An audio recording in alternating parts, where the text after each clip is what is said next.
Good morning, family. How y'all doing? It's your girl, Dr. Shauna. I know it has been a minute since I've been on here. I know I've been absent. I've been quiet. I've been in my own little world. And I'm not going to lie to y'all. I enjoy it. I enjoy every moment of living my life and minding my business. What brought me out of my world today is not this one particular incident, but it is like the icing on the cake.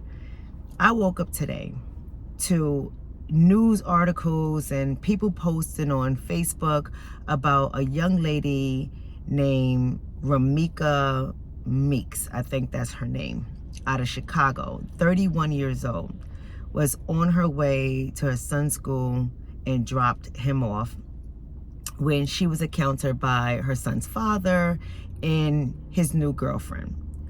She's at her son's school, to my understanding, dropping off her kid. A fight breaks out between them three. It is said in one person's story that the new girlfriend, current girlfriend, commenced to shooting her in the face, in which those injuries claimed her life. Pulling out a gun at a school is diabolical. Diabolical. The reason why I ran away from the world and talking about these issues, and I feel like begging us to do better and to be better, I felt like it was falling on deaf ears. Nothing was changing, nothing was coming out of it.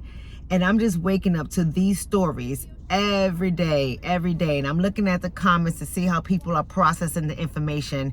And it's just so amazing how many people don't seem to truly understand what is happening here among our community. Is not one reason why our community is looking like this. There are multiple reasons why. But one thing I know for certain, two things I know for sure, we all get to make decisions in our lives for how we show up. There is a culture that is going on in our community that is so off-putting. It is disgusting. And if you sit here and pretend like you don't notice the culture that is happening, I'm going to stay hidden. This is the reason why I don't come out and I don't say anything anymore. Because I don't know what's happening to the minds of our people.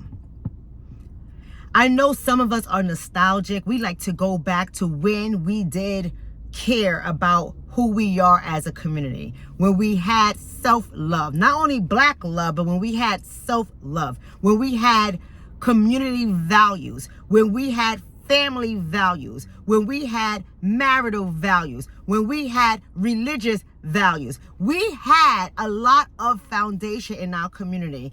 And if anyone was to dare speak on the nastiness that we are seeing among some members in our community, they get shamed, they get taunted, they get criticized.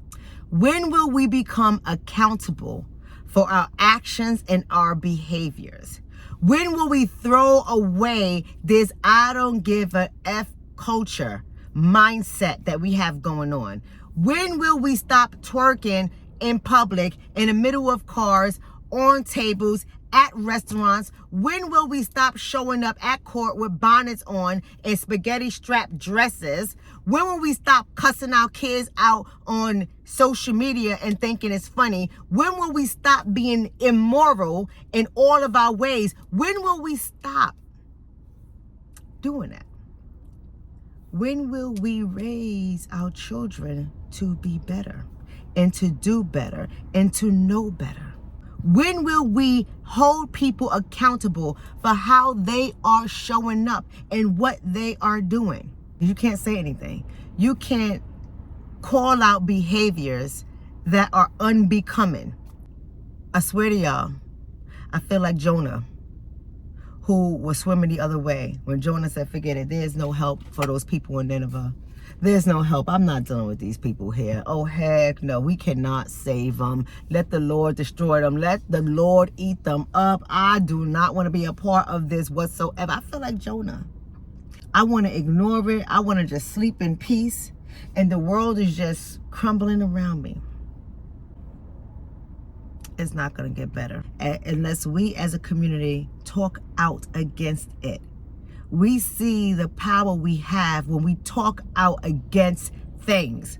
When we didn't like what was happening, or not didn't, because we still don't like it, but when we don't like what's happening, when the system destroys us, when the system abuses us, when the system mistreats us, when we don't like what's happening, when we see that in the system, we call it out. When we don't like what's happening, when we see we are mistreated by others who think they're superior to us, we call it out.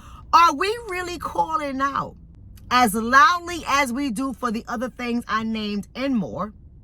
Are we loudly calling out behaviors in our community that needs to change? Do we call it out?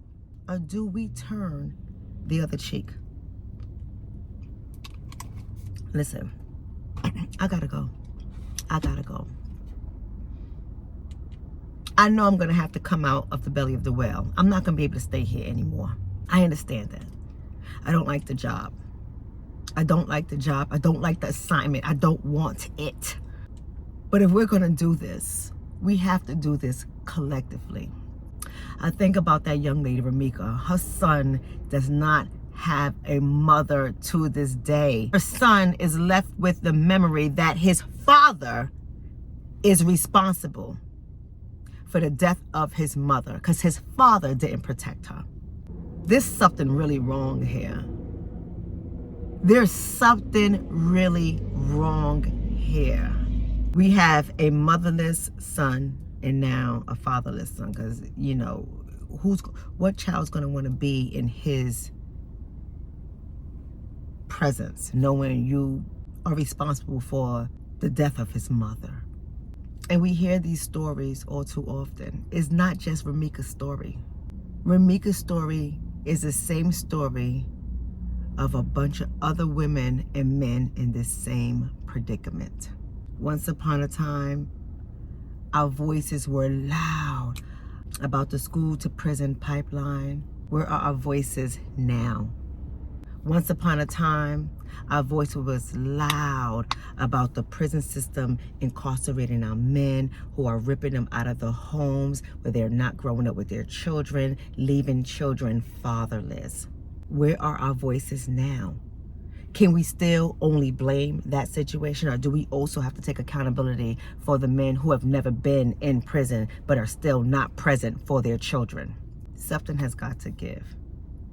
Something has got to give. If we're going to change our face as a people, if we're going to change our community as a collective, we have to not only hold people accountable, but we also have to be accountable. We all have to get on board with this. We all have to start changing the dialogue. We have to all start thinking critically. We have to all start asking ourselves before we leave our house, do we like our freedom and do we like our lives? We have to really be serious about this, because we can't keep pointing a finger at everybody else. These people are our children, are our sisters, our brothers, our friends, our neighbors, our cousins, our aunties, our nieces, our nephews. They're our family. They are us. Listen, family, I'm out. I have nothing left to give. I have nothing left to say. I love you all immensely. I do. But it's hard. It's hard when all I see around me is disappointment, sadness, death, anger, mental illness, disrespect, lack of knowledge, lack of education, lack of trying, lack of morals, lack of values, lack of class, lack of self-respect, lack of responsibility, lack of accountability, lack of civility. I know our ancestors did not die for this nonsense that I'm seeing. I know they did not. When you know better, you do better. And some of us know better and refuse to do better. And I'm out.